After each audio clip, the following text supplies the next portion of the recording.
o Centro de Estudos do Exército Brasileiro e, repito, a maioria absoluta de médicos e cientistas. Será que todos eles estão errados? Será que a ciência mundial está errada?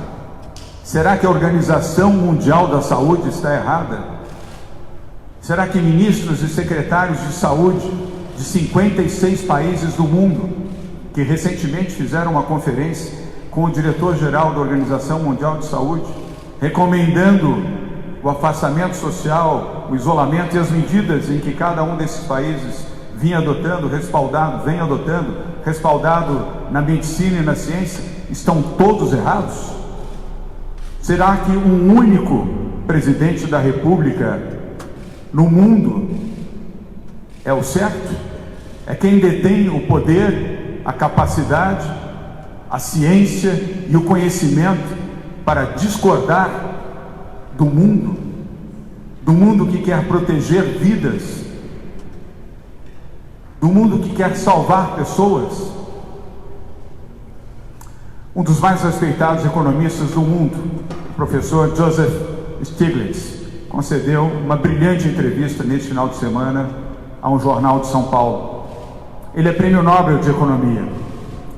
E ele disse na sua entrevista, aliás, a chamada dessa entrevista dizia: a economia será devastada se não salvarmos as pessoas. Esta é a palavra do prêmio Nobel de Economia. Será que Joseph Stiglitz, prêmio Nobel de Economia, também está errado? Lucros podem esperar, a vida vem antes do lucro. Dinheiro tem que servir, não governar. As palavras são do Papa Francisco.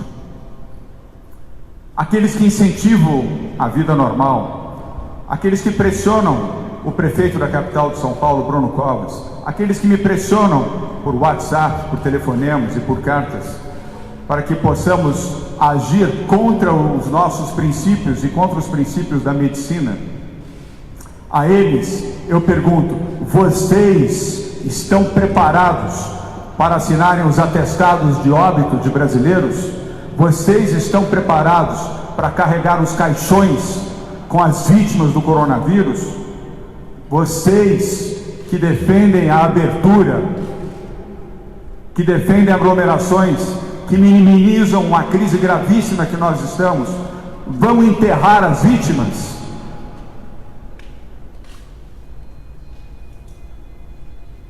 Quero dizer que o governo do Estado de São Paulo vai continuar agindo com base na ciência, com base na medicina e com um princípio que tem norteado a nós e a Prefeitura de São Paulo desde a primeira coletiva que temos feito aqui. Nós vamos proteger vidas, nós vamos tratar de salvar vidas. Depois de salvar vidas, vamos salvar a economia. E salvar vidas significa também o compromisso de ajudar os mais pobres, os desvalidos, aqueles que precisam de alimento, aqueles que precisam de assistência. Hoje pela manhã fizemos, Bruno Covas, a terceira reunião do Comitê Empresarial Solidário, de empresários que têm a visão correta de não buscarem o lucro a qualquer preço. Destes empresários que participaram desta terceira reunião, 40 deles, no total 60 deles, somaram 218 milhões de reais para ajudar os mais pobres, ajudar o governo de São Paulo a comprar cestas básicas de alimentos para o início imediato da distribuição às comunidades mais pobres e desfavorecidas do nosso estado, principalmente, Bruno, na capital de São Paulo e na região metropolitana. A estes empresários e empresárias, dirigentes de empresas de médio e grande porte, alguns até de pequeno porte, e aqueles que solidariamente, pessoalmente, fizeram as suas doações, muito obrigado. Obrigado pela vida, Obrigado por protegerem os mais pobres, os humildes, os desvalidos. Obrigado por contribuírem financeiramente para a aquisição das cestas do alimento solidário. É isso que se espera dos brasileiros de bem, das pessoas que têm sentimento e que respeitam a ciência e respeitam a vida e contribuem com o seu dinheiro, com o seu esforço e com o seu sacrifício para proteger os mais pobres e os desvalidos. Sejam solidários com a vida. Se você não puder doar, faça o seu gesto de solidariedade. Recomende aos seus familiares, sobretudo aos que têm mais de 60 anos. Recomende aos seus vizinhos com mais de 60 anos, principalmente. Recomende àqueles que têm comorbidade, aos que são portadores de deficiência, e a todos que puderem ficar em casa enquanto perdurar a crise. Por favor, fiquem em casa. Ao fazerem isso e ao ajudarem a multiplicar a mensagem correta de ficar em casa, vocês estarão ajudando solidariamente milhões de brasileiros a salvarem suas vidas. Eu queria, neste momento, deixar claro à opinião pública e à população do Estado de São Paulo que sim, a prorrogação da quarentena será feita em São Paulo por mais 15 dias, do dia 8 até o dia 22 de abril. Volto a repetir, sim, a quarentena prosseguirá de 8 a 22 de abril, 15 dias, portanto, em todo o Estado de São Paulo, pelo conjunto de razões que já foram aqui largamente expostas pelos cientistas, médicos e especialistas.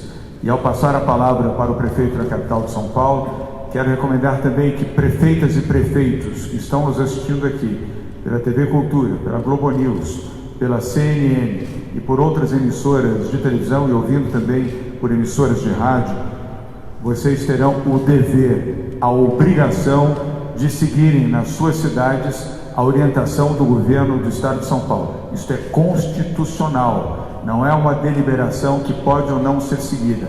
Ela deve ser seguida por todos os 344 municípios do Estado, além da capital de São Paulo, sob o comando do Bruno Covas.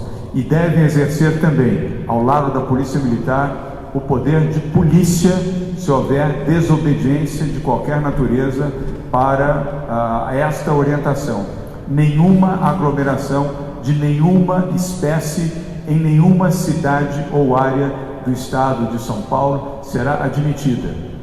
As guardas municipais ou guardas metropolitanas deverão agir e, se necessário, recorrer à Polícia Militar do Estado de São Paulo para que imediatamente possa haver a dissipação de qualquer movimento ou qualquer aglomeramento de pessoas no Estado de São Paulo. Essa é uma deliberação, esta é uma medida que será publicada no Diário Oficial de amanhã e deverá ser rigorosamente seguida pela população do Estado de São Paulo na defesa das suas vidas, na proteção das suas vidas e dos seus familiares. E peço também que prefeitas e prefeitos contribuam no mesmo sentido para que essa medida seja aplicada e obedecida corretamente.